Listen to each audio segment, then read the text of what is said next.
ഇപ്പോൾ രാത്രിയാണ്. ഈ പഴയ മാളികക്കെട്ടിന്റെ ആൾപെരുമാറ്റം പതിവില്ലാത്ത മുകളിലത്തെ നിലയിൽ ചില്ലുജാലകങ്ങൾ നിറഞ്ഞ ചുമരിനോട് ചേർത്തിട്ടിട്ടുള്ള ചാരുകസേരയിൽ ഞാൻ വിശ്രമിക്കുകയാണ്. വെളിയിൽ മിന്നാമിനുങ്ങുകൾ പാറുന്നത് കാണാം. ചീവീടുകൾ ചിലയ്ക്കുന്നത് കേൾക്കാം. തൊട്ടടുത്തുള്ള വിശാലമായ കുളത്തിന്റെ പായൽ പടർപ്പിനിടയിലെ തെളിവെള്ളത്തിൽ മെലിഞ്ഞ ചന്ദ്രലേഖയുടെ പ്രതിച്ഛായയുണ്ട്. ഏതോ ജലജീവികൾ ചലിപ്പിച്ചതിനാലാവാം ഇടയ്ക്കിടയ്ക്ക് ജലനിരപ്പിന്റെ മുകൾ പരപ്പിൽ കൊച്ചോളങ്ങളുണ്ടായി. അപ്പോഴൊക്കെ ചന്ദ്രകലയുടെ വളഞ്ഞൊടിഞ്ഞ നിഴലാട്ടമുണ്ടായി. മനസ്സിലും ജലതരംഗങ്ങളും നിഴലാട്ടവും നടക്കുകയായിരുന്നുവല്ലോ. ജി ശങ്കരക്കുറുപ്പിന്റെ കവിതാ പുസ്തകം പകുതി എവിടെയോ തുറന്ന് എൻ്റെ കയ്യിലും മടിത്തട്ടിലുമായി കിടന്നു. ഇന്ന് ഞാനത് മനഃപൂർവ്വം വീണ്ടും വായിക്കാൻ എടുത്തതായിരുന്നു, ഒരാശ്വാസത്തിന് വേണ്ടി. അവളെ കണ്ടുവന്നതിന് ശേഷം ഒരാചാരം പോലെ, ഒരു ചടങ്ങ് പോലെ എന്ന് വിചാരിക്കുവാൻ ആഗ്രഹിച്ചുവെങ്കിലും ഉള്ളിലെ വിടാത്ത നോവിന്റെ പ്രേരണയായിരുന്നു പിന്നിൽ എന്നതായിരുന്നു സത്യം. അതിന്റെ മർമ്മരം ഹൃദയസ്പന്ദനത്തിലുണ്ടായിരുന്നു. പണ്ട് എത്രയോ കവിതകൾ ഞങ്ങൾ ഒന്നിച്ചിരുന്ന് വായിച്ചു.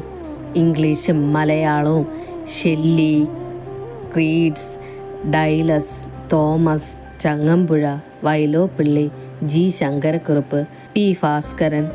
പക്ഷേ ആദ്യം അറിഞ്ഞ് പരിചയപ്പെട്ടപ്പോൾ അവൾ യാദൃശ്ചികമായി ചൊല്ലിക്കേട്ടത് ജി ശങ്കരക്കുറുപ്പിൻ്റെ വരികളായിരുന്നു. മുകളിലേക്കാൾ മുകളിലായി വർത്തിക്കും സകലഗമാം സനാതനാകാശമേ,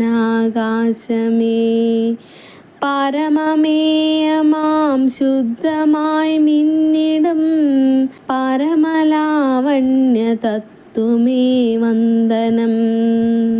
അകലെയേക്കാളകലെയാകുന്നു നീ, അരികിലേക്കാളരികിലാണത്ഭുതം.